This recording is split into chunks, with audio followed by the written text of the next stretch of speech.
The decision to fire my son, Jonathan Lamb, came from Dayar not long ago. Dayar did not choose him to be their president. A stunning stance against Joanie Lamb allegedly made by Jonathan Lamb during a live broadcast has reignited the long-running dispute within the Dayar family. What started out as an inside argument has now gone public, dragging in claims spanning all the way back to 2020 with major charges and leadership fights. This once united family reaches a breaking point, and viewers are left wondering what happens next as tensions build between the mother, son, and the broader ministry. The family empire is under fire. In Christian television, the word lamb had significance for many years, related to clout, service, and international impact. A complex family narrative was unfurling underneath the television star's pristine facade of faith and prosperity.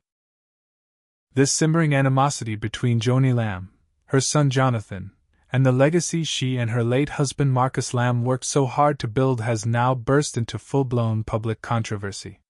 Going back to the empire's foundations will help us comprehend how things got to this breaking point. Dayar Television Network was established in 1997 by Joni and Marcus Lamb with the explicit goal of providing a worldwide venue for religiously motivated television programs and the dissemination of Christian principles. What began as a dream for the future held by a married couple became one of the world's most famous Christian networks. However, the intricacy of the family relationships around the ministry grew in tandem with its expansion. Succession planning inside the company started to have priority a few years down the road. Concerns regarding the future leadership of the network arose shortly after Marcus Lamb's death in 2021 from CO-related problems. After a long career in ministry and several leadership positions, including vice president, many looked to Jonathan Lamb as the obvious choice to take over. It was said that Jonathan had been actively involved in the spiritual and operational aspects of the family's work from a young age. Those in the know said he had put a lot of time and effort into the ministry, readying himself for leadership roles even before talks of a formal handover began. As a result, there was unseen but increasing friction in the company during the leadership transition that occurred following Marcus's death. Leadership changed course instead of establishing a clear succession plan. Not long after her husband passed away, Joanie Lamb became president. A move that caught the eye of both outsiders and insiders alike. Some regarded it as a decision to stabilize the situation at a delicate time, while others said it marked the start of a broader power struggle within the family-run ministry over expectations, legacy, and who had the last say. According to reports, tensions rose as time went on. Jonathan Lamb's tenure as Dayar's vice president came to an end in 2024. Many people, including viewers and fans of the network, speculated about why he was fired at first because the reasons were not made apparent. In a subsequent story, Jonathan claimed that he had been coerced into signing a non-disclosure agreement pertaining to confidential information. His claims center on the fact that he was demoted due to performance-related concerns and that he was subjected to disciplinary actions after refusing to take on leadership roles. A different explanation was offered by the Dayar leadership, nevertheless. The company blamed Jonathan's lengthy performance review and his inability to implement a written improvement plan for his dismissal. Additionally, they insisted that everything done was in accordance with established standards and procedures. Trust, communication, and control over narrative inside a family-run institution were at the heart of the conflict, in addition to work status. Jonathan claims that the company culture has grown more controlling in recent years, particularly with regard to the speech and social media activity of senior executives.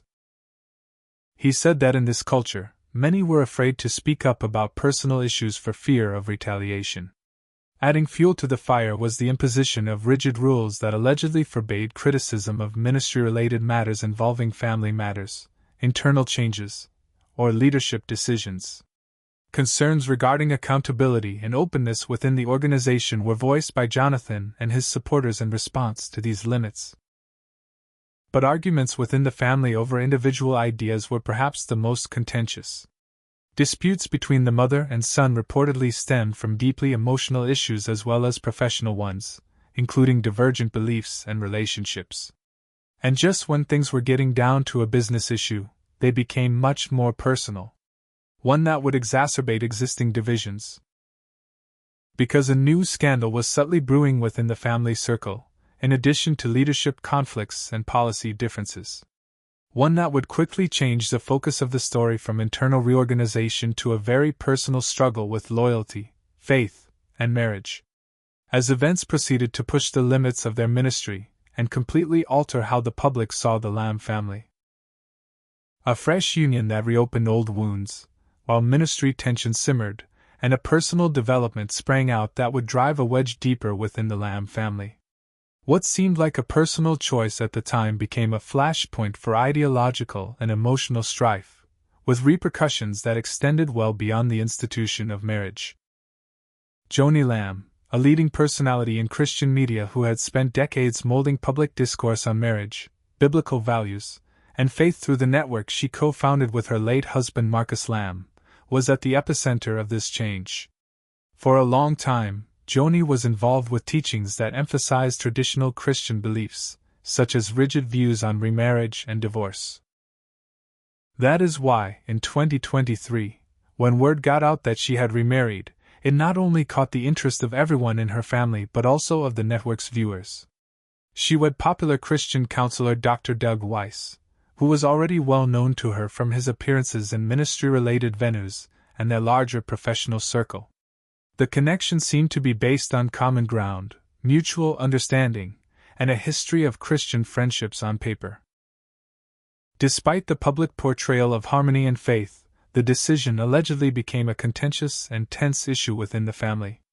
Many people were suspicious about the circumstances and timing of the connection, especially since Doug and Lisa Weiss had been married for a long time before they divorced. Both outsiders and believers in the ministry were curious in the specifics of that change, such as how fast things moved after his first marriage ended. Publicly, the marriage was celebrated as a personal milestone. Privately, it allegedly became a source of contention that spanned more fundamental concerns, including the interpretation of faith, the impact of leadership, and the limits of individual identity in relation to organizational identity. Reports indicate that the incident was more significant to Jonathan Lamb than just a disagreement of opinion. Narratives surrounding the dispute suggest that his unease pertained to the relationship's intersection with leadership responsibilities and the ministry's visibility, in addition to the relationship itself. Reports indicate that Doug Weiss's involvement in public ministry settings, such as guest appearances and co-hosting duties with Joni, grew over time. Those in the know said that this change was a watershed moment. What started off as a private issue started to merge with Dayar's operational and public-facing aspects. Certain family members purportedly felt their concerns about fewer defined boundaries were heightened by the crossover between personal relationships and corporate leadership. There was now more at stake than just a difference of opinion. Now it was associated with the ministry's reputation, leadership, and direction. It was in this setting that long-simmering tensions finally started to solidify. The once private discussions about faith, power, and devotion were now interwoven into a far grander and more intricate story. In the background, an even more significant debate was taking shape, which would eventually elevate the situation above mere internal arguments, as the family's emotional and ideological division intensified. As a result of what transpired next, the focus of the story shifted from internal strife and leadership strain to external pressure, accusations, and public scrutiny. Furthermore, there would be no means of containment once it reached that stage. This whole ministry was scrutinized because of the scandal. Allegations, legal threats, and competing narratives engulfed the whole Lamb family as what started as internal disputes over leadership and personal beliefs became a much more severe public uproar. The matter had progressed beyond the realm of private family discussions and ministry-related decisions. Reputations, credibility, and the very nature of truth were all hotly debated in the public eye. Joanie Lamb's estranged ties with her son Jonathan and the wider impact of Marcus Lamb's ministry were at the heart of the rising scandals surrounding the Lamb family. When writer Julie Roy published an article through the Roy Report that immediately sparked extensive attention and controversy, the tension reached a new level. Serious family-related accusations were included in the report, with assertions pertaining to the child of Jonathan and Suz receiving special attention. Everyone concerned, but notably Dayar's leadership, reacted strongly to the claims because of their nature. An official and stern cease and desist letter was sent out by Dayar's legal team nearly immediately following the article's circulation. The allegation that the Roy's report published hurtful and misleading comments of sexual misconduct involving a minor family member was the subject of the 10-page letter. Dayar Television Network's lawyer, Michael D. Anderson, was the one to send the official documents. It was sent out by the legal company Kelly Hart, and asked the magazine to either withdraw or fix what it said was wrong reporting. The demand was made more pressing by including a timeframe, suggesting that legal action could be taken if the date was not met. The letter asserted that the publicized claims were not only unfounded but also contributed to what Dayar saw as a concerted attempt to tarnish the organization's image. Dayar went on to say that the ministry leadership was the target of a smear campaign, and the letter went on to say that former network associates Jonathan and Joanie Lamb were key actors in this plot. The letter strongly implied that the reporting was based on unproven assertions and lacked any factual evidence. The group felt it had been unfairly targeted due to the continuous dissemination of charges that it considered defamatory, as stressed in the document. Behind the scenes, the situation had gotten much more serious, and the document's tone reflected that. Nonetheless, Roy's report provided an equally forceful response.